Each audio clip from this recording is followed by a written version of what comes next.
Bismillahirrohmanirrohim. Berhala atau patung memiliki stigma dalam Islam. Pasalnya, pada masa-masa sebelum Islam datang, berhala atau patung menjadi sesembahan. Maka dari itu, pada masa Fathul Makkah, benda yang pertama kali dihancurkan adalah berhala agar tidak dijadikan lagi menjadi sesembahan. Selanjutnya, Rasulullah pun melarang Muslim untuk menyimpan berhala di rumahnya.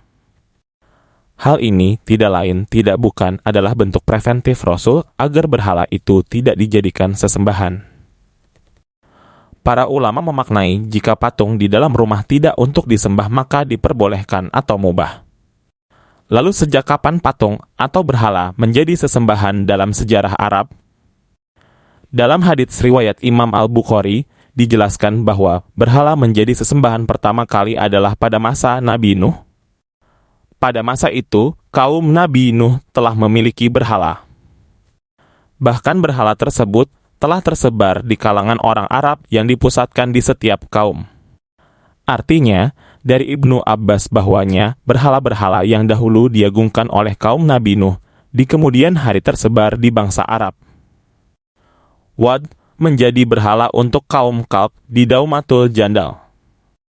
Suwa untuk Bani Hudzail, Yakut untuk Murad, dan Bani Hudhaif di Jauf, tepatnya di Sabah. Adapun Yauk adalah untuk Bani Hamdan, sedangkan Nasr untuk Himyar keluarga Zulkala. Itulah nama-nama orang saleh dari kaum Nabi Nuh. Ketika mereka wafat, setan membisikkan kaum itu untuk mendirikan berhala pada majelis mereka dan menamakannya dengan nama orang-orang saleh itu. Maka mereka pun melakukan hal itu dan saat itu berhala-berhala itu belum disembah hingga mereka wafat. Sesudah itu, setelah ilmu tiada, maka berhala-berhala itu pun disembah. Hadits ini sedikitnya telah membukakan informasi kepada kita terkait kapan berhala-berhala itu ada. Hal ini diperkuat dengan pendapat Al-Faqihi yang menyebutkan bahwa berhala pertama kali dibuat pada masa Nabi Nuh. Al-Faqih, sebagaimana dikutip As-Suyuti dalam Ad-Durarul Mansur, menyebutkan bahwa pada masa itu, seorang anak yang rindu kepada orang tuanya yang meninggal mulai membuat patung-patung yang mirip dengan wajah orang tuanya. Patung-patung tersebut dibuat karena anak dan keluarganya tidak mampu memupuk sifat sabar saat ditinggal mati oleh ayahnya.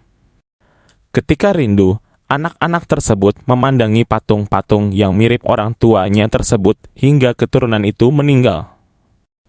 Peristiwa seperti ini berlangsung secara turun-temurun hingga anak cucunya menganggap bahwa patung-patung itu disembah sebagai Tuhan.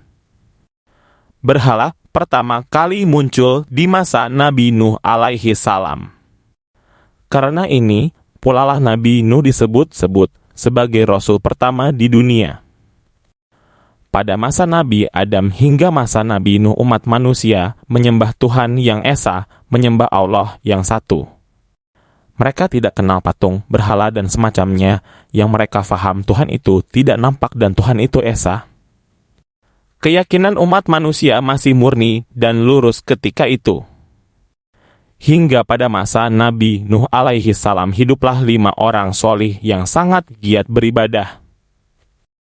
Saking giat beribadah, soleh dan baik hati, kelima orang solih ini bahkan menjadi penyemangat umat manusia ketika itu untuk beribadah.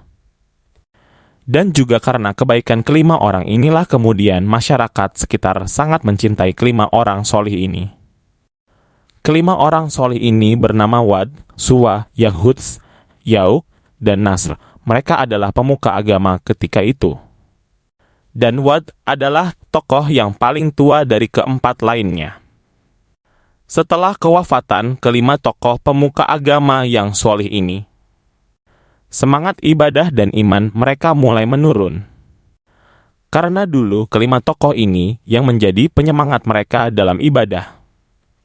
Oleh karena itu, sebagaimana yang disebutkan oleh Ibnu Katsir dalam kitab tafsirnya, untuk memecut dan membakar kembali semangat mereka dalam ibadah, mereka kemudian berinisiatif membangun sebuah monumen yang berbentuk patung untuk mengenang kelima tokoh ini.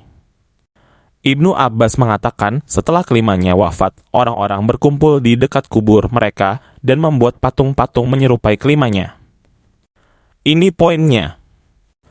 Awalnya, mereka membuat prasarti monumen berupa patung itu tujuannya bukan untuk diibadahi, tetapi sebagai monumen dan penyemangat mereka, yakni ketika mereka melihat monumen orang-orang salih ini, mereka teringat gimana solehnya mereka sehingga itu membuat mereka kembali bersemangatan dalam beribadah.